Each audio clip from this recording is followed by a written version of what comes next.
Gabe, one of our most popular episodes of this podcast has been really on the topic of Facebook. And not only that, but it's also one of the conversations I have every day is advertising on Facebook. So I think it's a great opportunity to come back and do a second episode on what's changed in the past couple of years since we did that episode and talk about what's new on Facebook.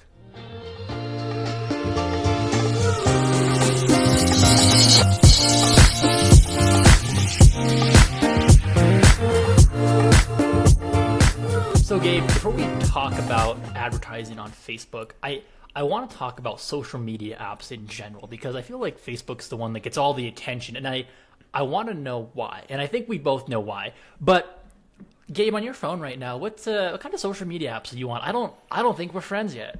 I don't know that we are either. I do have my social media activity has not changed dramatically from the last time we had this conversation. The ones that I use are Twitter, but just as like a way to check out content. I never actually tweet. I don't think I've ever actually posted or tweeted anything or X'd it or whatever. I think that's the biggest change, Zach, from the last time we spoke, is that all of these platforms have changed names, right? So Facebook, obviously we as hard as we try, we cannot call it we cannot call it Meta. We continue to call it Facebook. And Twitter and X, right? I mean, X, let's just be honest, is a stupid name. And then I'm going to continue to call it Twitter because it just makes a lot more sense. And yeah, I feel like that's been the biggest change is just all these names. The comment I feel like on Twitter and X, that could be an episode by itself just on rebranding. No comment until that episode. But Gabe, it's pretty wild. When I look at my phone, Instagram is like the number one app I use, followed by I think TikTok, which surprisingly is still around. For the past couple of years, there's been talk about what's next for TikTok, or will TikTok be banned? And it's still here. I don't know if it's going to be here to stay, but that's another big app I use. But I think one app you didn't mention, and I think it's funny because we've talked about this app, is Threads. Ooh, Threads. What's going on Threads, Gabe? Are you signed up yet? I did sign up for Threads, and I tried to get into Threads, and I started following a bunch of people just to kind of see what it was going to be like. But it was just kind of all over the place, and it never really hooked me, and so it didn't become part of a daily habit of social media activity for me. What about you? Are you still scrolling through Threads? Oh, you know me. No, it's actually funny because as sad as it is, it's a good app. Like, there's nothing wrong with it, but the only time I access Threads is when I accidentally click on a thread link in Instagram. It's totally by accident. So I don't see much activity. Every now and then I get the notification saying like, oh, Instagram follower followed you on Threads. But it's not something I use. And as a marketer, I think of if I had a business or the best practices I work with every day, is it a platform I would use? And it's tough. I don't have an answer there. I don't think there's any paid promotion. No, there's no paid ads. Yeah, so it's a tough platform to get into, and I just don't think the audience is there yet. Now, is it a cool app? Yes. Do I use it? No.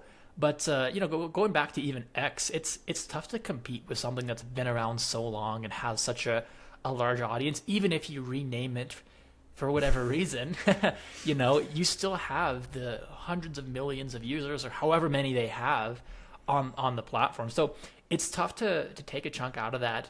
And I think Meta's seen that as well. So it'll be interesting to see where that app goes in the future. We talked about TikTok and what's next for TikTok. What's next for Threads? So that's on my mind as well.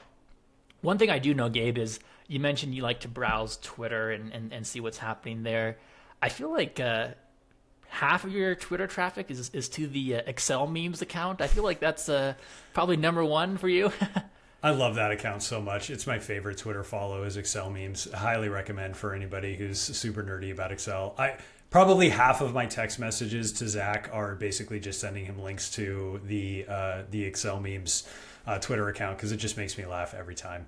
I'm totally on my phone right now, but like when I go to my Twitter account and go to likes, it's just like the meme page after meme page on Excel. And the funny thing though is like for any professional, it's not just Excel memes. It's more like Microsoft Office business. Like we all use Outlook, PowerPoint.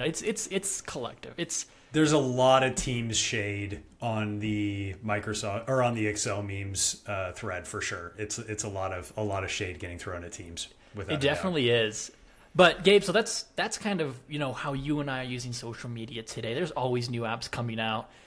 There's going to be a new app tomorrow that I'll probably text you about and tell you got to get signed up for. I feel like that's what happened with Threads. There was this big excitement. And that's what happened with Remember there was Be Real too, right? And you got all excited about Be Real, and that one was kind of cruising around for a little while. I did delete that one. That one has come and gone. Or even think about like Snapchat too. That's another popular one.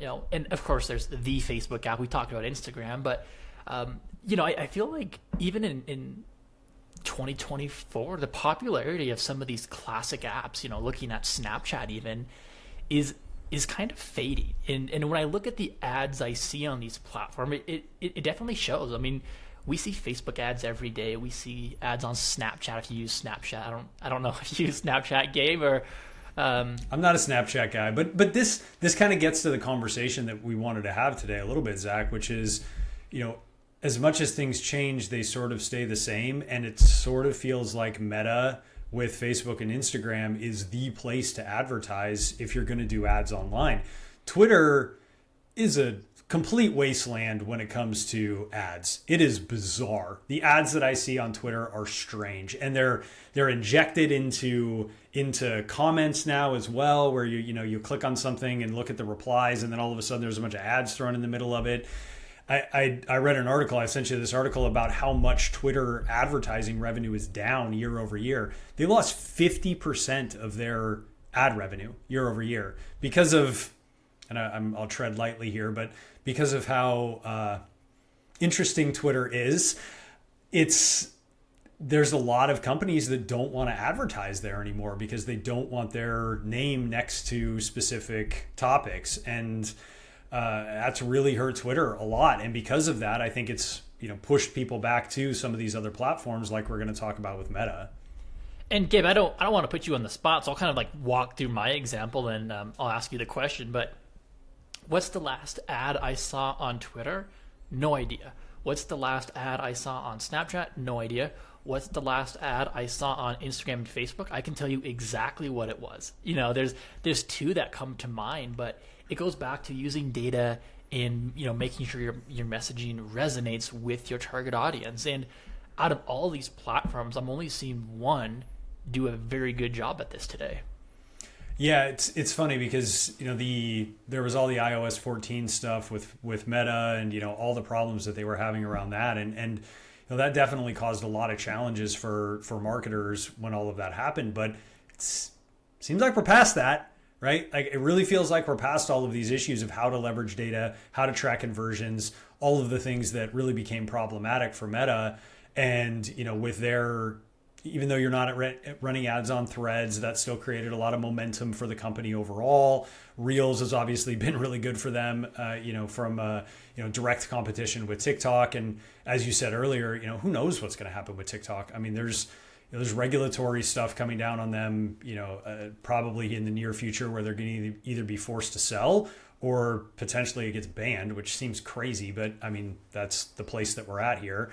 And all of this is really good for Meta and, just continues to push more data into their platform. And I know we wanted to talk about this today as well, but, having that data from an AI perspective to really be thoughtful about what type of ads. I mean, how much do you think the fact that Meta is really good at leveraging AI and the data that they have is the reason that you remember that Instagram ad versus something just completely random that you saw on Twitter? Exactly. It's a good call out. And when I think of Facebook ads and Instagram ads as well, Gabe, on our last episode, we talked about AI, and you mentioned AI a few times now, but it goes back to how are marketers using AI? How is Meta using AI? And where does all of this come together? And that's really what we wanted to talk about today is something called Advantage Plus on Facebook. And Gabe, I think, I can't remember the exact timeline, about a year ago, maybe a little bit more. This was something you had brought up, something you had discovered, but can you talk to us about what Advantage Plus is on Facebook? Yeah, for sure. So yeah, you're right. I think it was about a year ago where Meta really started to get more aggressive at pushing their ads, pushing people who are creating ads into these Advantage Plus tool sets, I guess, for lack of a better term. And what they've started to do is inject AI and ML into the things that they're doing from, and we're going to talk about a lot of these, but it's really across all of the ads that are being created on the Meta platform. And the general idea here is you're kind of giving up some freedom, right, of manual knobs and dials that you could turn from an advertising perspective around who you want to target, how you want to target them, what budgets you want to spend, what creative you want to use.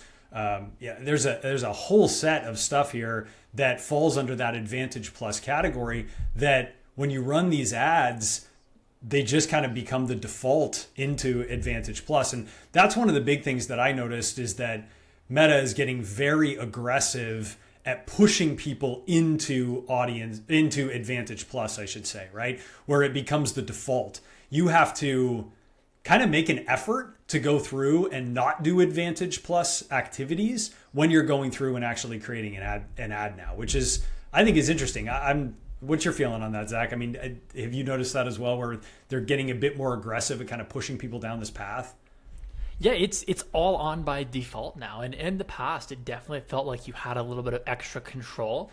And part of this too, Gabe, you and I are deep into the data, right? Like we are very good at segmenting, or we like to think we're very good at building segments with our audiences. But with this, you're basically giving the keys to Meta and asking them to do it. And it does seemingly make the ad configuration process a lot faster and a lot easier.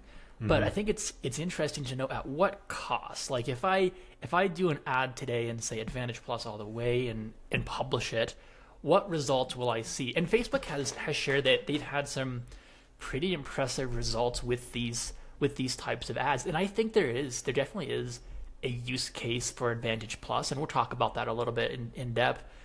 But there's also, to your point there, Gabe, is there's reasons when you should not use it. That's really what I think we should talk through today is what kinds of Advantage Plus options do we have? What should I be looking out for? And then when should I use it or when should I not use it? And, I think we kick this off with, no one can really say when to use it, when not to use it, but you can do things like A and B testing, right? Mm-hmm. You could run an Advantage Plus audience and an Advantage Plus placement or whichever Advantage Plus option you want to use against a manually configured something that you've gone in and built and see how that performs. And again, we need to talk through the use cases of when to do that as well. But from a very high level, everything we talk about with Advantage Plus, you really have to test that. Mm-hmm. Yeah, testing I think is going to be really key here, right? To understand what it is that's working and what isn't. And I don't think we have necessarily an opinion on is it good or is it bad. There's probably times where it makes a lot of sense and there's probably times where it doesn't make any sense at all. And that's really why we wanted to do this episode, is that there are going to be times where it potentially makes sense, but you need to be really thoughtful about that. And it kind of irritates me a bit that Meta is just kind of pushing this as the default, because I don't think it's necessarily good for everybody. I think it's good for Meta because it helps spend budget faster and potentially pushes their ads across a broader audience, which may be good and may not be good. But again, it's who is this really good for, right? Is it good for Meta, or is it good for the people who are using that platform to create ads? So let's kick it off. Advantage Plus placements. Placements is one of my favorites. This is a hot topic, my friend. I know you got opinions on this. Oh, I've got opinions on everything, but I think we've all seen or are witnessed in some fashion a Facebook ad or an Instagram ad that wasn't optimized for a specific placement. And the one that always comes to mind, and it infuriates me to this day, is when you have this story. So that's like a 1080 by 1920. If you want to get all technical, your story. And you have a static graphic or a small square, or your content is very obviously not built for that placement. Mm-hmm. And with Advantage Plus placements, what Facebook's going to do is effectively optimize that ad for every single placement across the Facebook, Instagram, Messenger, Facebook Meta platform. It's going to put it everywhere. So when is this good? When is this bad? This is good, I think, if you're looking for increased visibility and you want to reach that broader audience. Yep. Yeah, for like more like branding stuff, right? Is that kind of what you're thinking? Like, hey, I'm just trying to create brand awareness. I need to get this everywhere in as many places as I possibly can. Exactly. But and this is where like the graphic designer, kind of feeds into the ad building process. But, I mentioned that story layout and not having that content optimized. And that's the reality, though. If you're going to put your ads on every possible placement, you've got to optimize the actual creative for every placement. So if you've got 12 placements, each with a different size or each with, different messaging, character limitations, things like that, you're going to have to optimize that. You can't just do one ad, one creative, one headline and run with it. You're going to have to optimize that. And that's the big thing I see with placements. Yeah, it's a great point. And you're spot on, right? It's just going to take that and it's going to push it across all of it, regardless of whether it looks good or not. So if we are trying to build our brand reputation and we have a bunch of ads that look like garbage because they were formatted for Facebook feed and now they're being run on stories, that may not necessarily be the best thing to build a positive brand. So, again, the good and the bad here, right? If you're looking to really do brand awareness campaigns and things like that, okay, fine, leverage Advantage Plus placements, but please make sure that you at least have all that content formatted for the appropriate placements. And if you don't have a lot of time, if you're really just trying to get a couple of ads out in a couple of specific platforms, maybe Instagram feed, Facebook feed, whatever, then make that a manual placement. Just select those options and make sure, and that way your budget's going to only go to those specific placements versus being spread, all over God's green earth, right? And Gabe, I mentioned a few minutes ago something about us being really, really deep into the data in our campaigns. The pivot tables in Facebook's ads reported, I believe it's called, you can actually see your past ads or even Advantage Plus audiences and placements. You can see how these different ads perform in different placements. So if you go on and you see, oh, my Facebook feed is doing the best, I've got a limited budget, I need to optimize my spend, maybe that's where you want to put more money, or, just use that data to place your ads. You can totally do this. Facebook gives you all of that information. And then on the other side of that as well, I mentioned the story example. If you're going to make a paid content piece that is specific to a placement, in this case a story, you can enable that ad just on the story. So, you can really customize this however you'd like and however best fits your strategy. But again, just going back here, Advantage Plus placements, really make sure you're using the data and you've got the appropriate creatives to use that option. Yeah, agreed. The other one the next one that we wanted to walk through was Advantage Plus audiences. And this is one where I think there's a lot of nuance and potential challenges that could come up if you're using Advantage Plus audiences. So with Advantage Plus audiences, what Meta is going to do is going to broadcast it across potentially a wider group of people. So if you have a specific group of folks that you want to target with a campaign, Meta is going to go out and look for people. It's almost like a lookalike campaign, but it's just sort of almost like a default lookalike campaign where they're going to broadcast that message more broadly. And Zach, you and I working in the broadband service provider space, this could be a real issue for people who are trying to sell broadband services or just really trying to sell services to a very specific set of people. In the broadband industry, there are a specific group of people that can get your service, right? If I'm not running, internet or, fiber or whatever by that customer's home, they can't buy my service. So if I'm using an Advantage Plus audience and this is just broadcasting broadly across an entire area, that's potentially problematic. So I'd really be concerned for folks who are in specific industries leveraging Advantage Plus audiences, because I think there's a lot of opportunity for waste there. Absolutely, because as we mentioned, Facebook is going to try to optimize that ad based on the information they have, and they may not know that piece that, oh, this house doesn't have fiber, or I can't serve this region, or whatever that use case may be.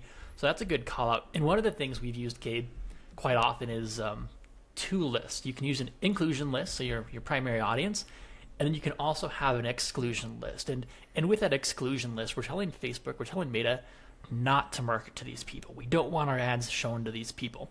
And with the Advantage Plus audience, it changes how we use those lists a little bit. And to your point, Gabe, you can quickly get into a situation where you're advertising to someone who can't have service. Or somebody who's already your customer. That's another situation where that exclusion list potentially becomes really important, where you'd want to exclude that specific group. And with the Advantage Plus audiences, there's definitely some limitations around exclusions. You can still do them. It's a lot more complex, and I would really caution people around that one. So I know it sounds like we're, the next one we're going to talk about, we feel like is a little bit more positive. I realize it feels like we're just saying, don't use Advantage Plus for anything. And that's not what we're trying to say. We're just really trying to make sure that if you are going to use these Advantage Plus options, that you're thoughtful about what is it that you're actually trying to advertise and who are you trying to advertise to. So the next one, Zach, Advantage Plus Creative. Now, this is one that I actually think is pretty interesting. And as the resident creative guy on this podcast, I'm sure you love this idea. But generally, what this is focused on is helping you create more creative and take some of the creative that you have put in there and potentially adjust it so that people aren't getting fatigued with the ads that they're seeing. This is, I think, potentially a really interesting one for small teams who don't have a lot of resources, who are trying to get different ads out there that may just be slight variations of things that they've created. What's your feeling on the Advantage Plus Creative portion? There's one part that I really want to touch on, and that is aspect ratios, and that feels like the geekiest thing to talk about. But well, I mentioned the placements, right? So Facebook has all these different placement options, but one of the things we can do now with the creative option here is, choosing my words carefully, optimize the content you've provided Facebook, and make sure that it's able to be shown on some of these additional placements without major issues. Now, I'm going to follow that with, when I've used this in the past, I've seen Facebook attempt to create like a video slideshow of a static image, and that doesn't work. Like, it was like zooming in and out of like this single image, nothing was changing.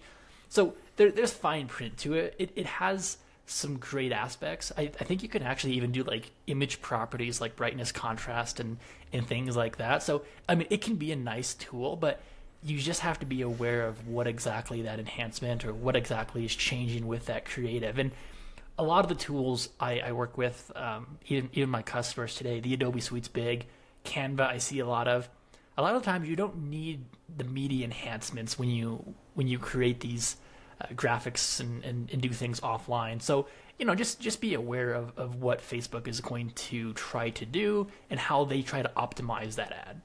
Yeah.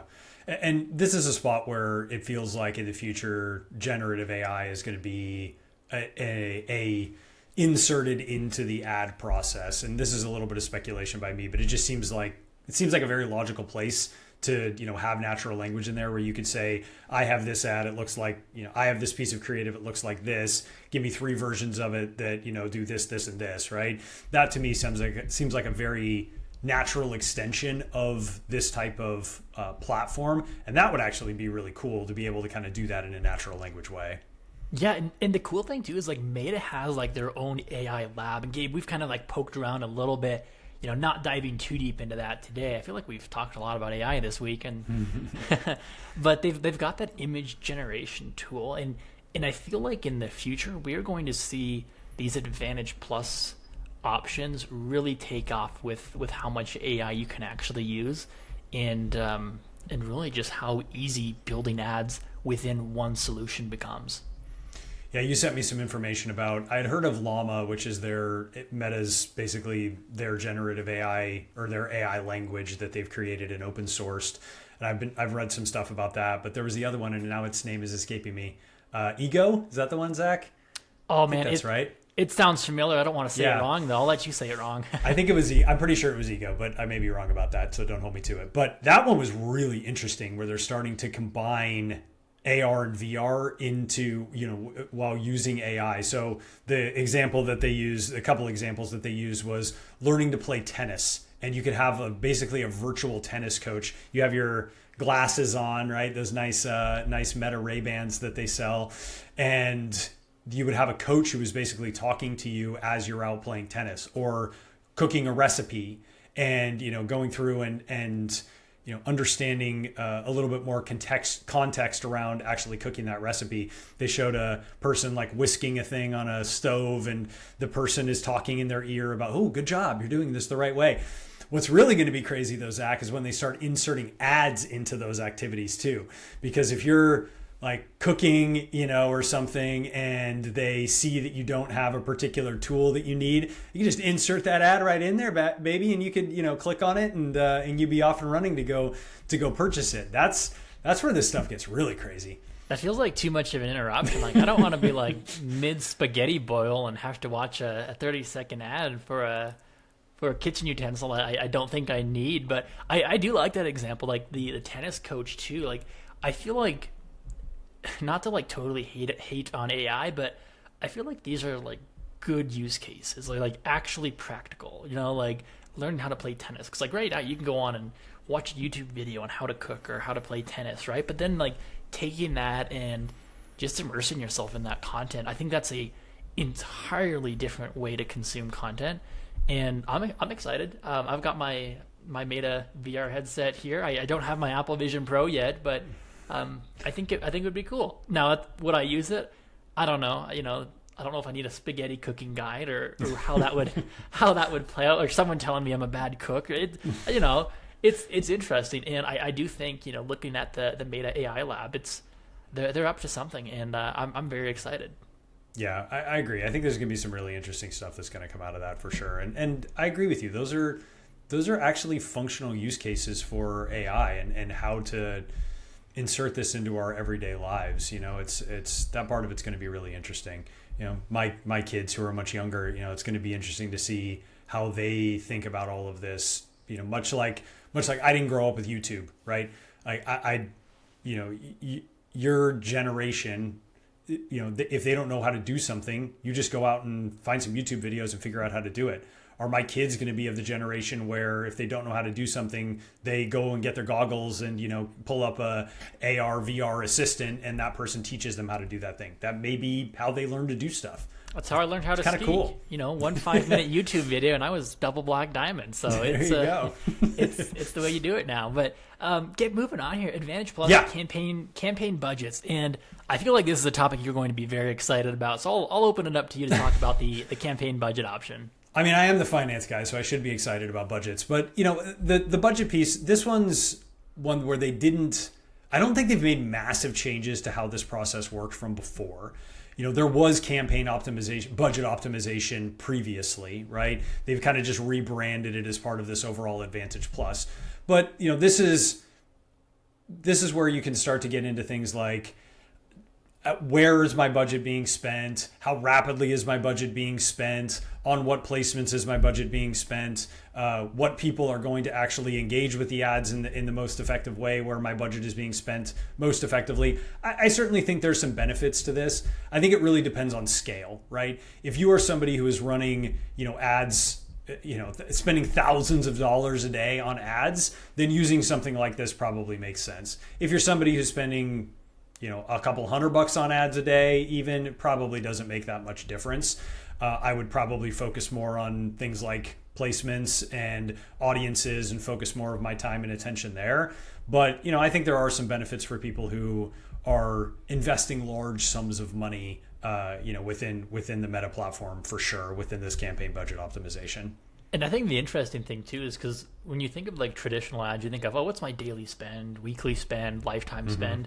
With the campaign budget, you can say your daily spend is $25, but that's an average of 25, right? So they optimize that budget across the lifetime of your ads. So that could be, $31 one day, $25 the next, or however it best fits in that. But you're really giving Facebook the opportunity to optimize that ad. I wonder too, how much that plays into things like day parting, right? I'm a big fan of day parting because I feel like most of the time people just, I'm just going to run the ads all the time, every single day of the week. And I think historically there's been a lot of opportunity to, potentially be a little bit more thoughtful around that. My favorite story around day parting is, and I've told this one before, so apologies for the repeat, but Casper mattresses, when they started getting really aggressive on Facebook ads, they actually ran ads from midnight to like 5 a.m. because they knew that's when people were having trouble sleeping and would start searching for trying to, a new mattress or trying to figure out ways just to get better sleep. And so they were able to make their budgets go a lot farther by day parting those ads into the middle of the night when nobody else was advertising. So the budgets went a lot farther. So there's those kind of specific use cases where I think, you can be really thoughtful around when your ads are actually running, whether it be days of the week or times of day.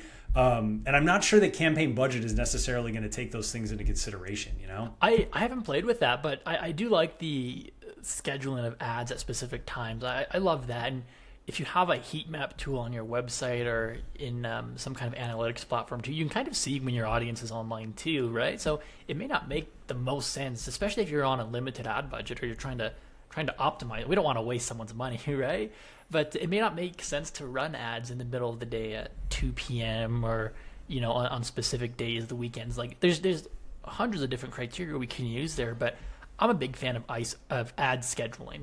Mm-hmm. Yeah. Well, and conversely, if you're a business that's only open at certain times and people have to interact with you in order to buy said thing, why the hell are you running ads in the middle of the night or, in the evenings when nobody's around to actually take an order? It's there's potentially a lot of waste there too. And if it's just a brand awareness ad and you're just trying to get your name out there, okay, that's one thing. But if you're actually trying to get people to take some action and purchase a product or a solution and you don't have anybody to actually take that order, that seems problematic. I was just going to jump in there, Gabe, and say, what is the call to action? Because if you have the call to action button, say, hey, call me at, this phone number, but you're closed on weekends, like maybe don't run that ad on weekends. Be very, very cognizant of not only what your call to action is, but what you want people to get out of this ad. Because again, that's a great example. I don't want people to call on weekends. I don't want to call when my business isn't open or whatever that use case may be if they have to talk to someone. Yep, absolutely. So, just kind of wrapping this piece up, Zach. I mean, I think we both agree there's some pros and cons to Advantage Plus. I think there's some potentially really interesting ways that you could leverage this for a creative, potentially even for some campaign budget stuff, and certainly for placements as well. Although I will caveat that if you're going to do the Advantage Plus placements, as Zach has said, for the love of God, make sure that you have everything formatted for the appropriate placement.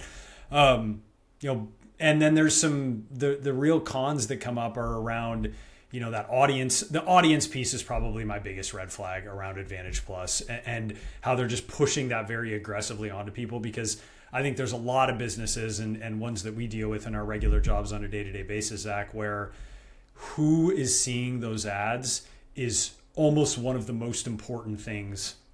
Probably the most important thing. A lot can go wrong.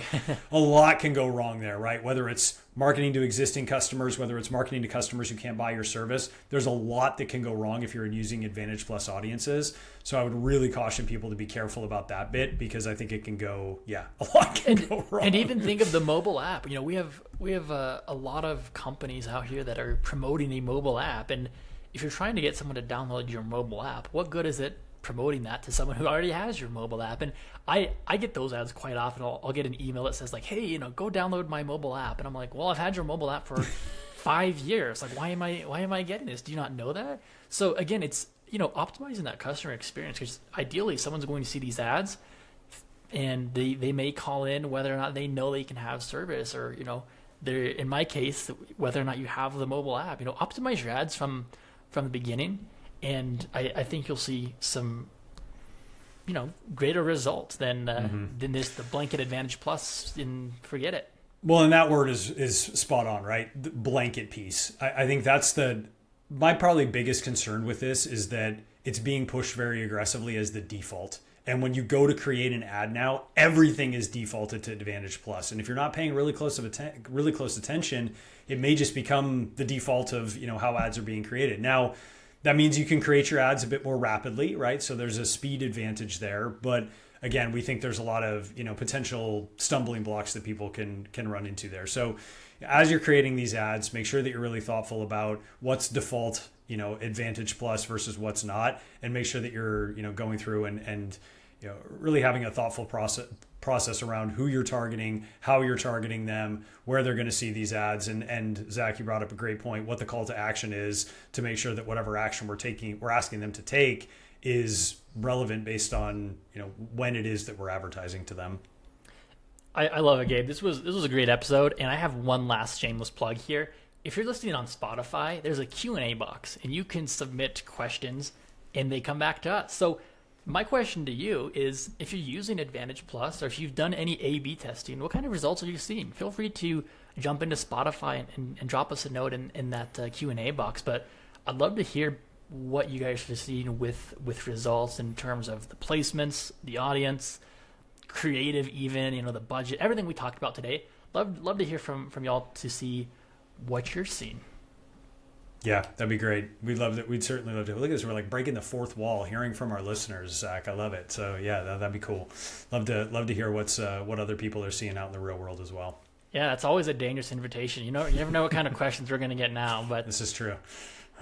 Gabe, I love this episode. I feel like these social media episodes, they're so relevant. We mentioned in the beginning, the apps people use will continue to change. That's nothing new.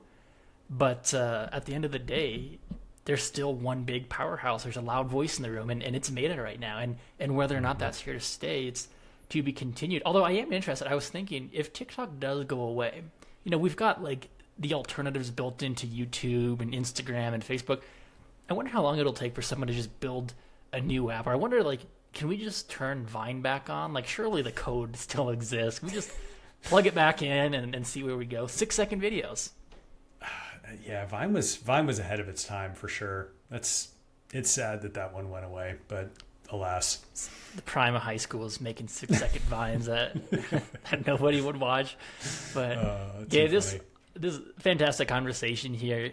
Don't forget to follow us on your favorite podcast app. Like I mentioned, Spotify's got that Q&A box, so if you want to interact with us, you can also follow us on LinkedIn. We have the link in the bio as well. But if you'd like to see us on YouTube as well with the video, feel free to subscribe to us on YouTube as well. But Gabe, I don't know if we have a topic lined up for next week, so I don't know what to leave people on. But what do you think for next week? Leave it as a mystery.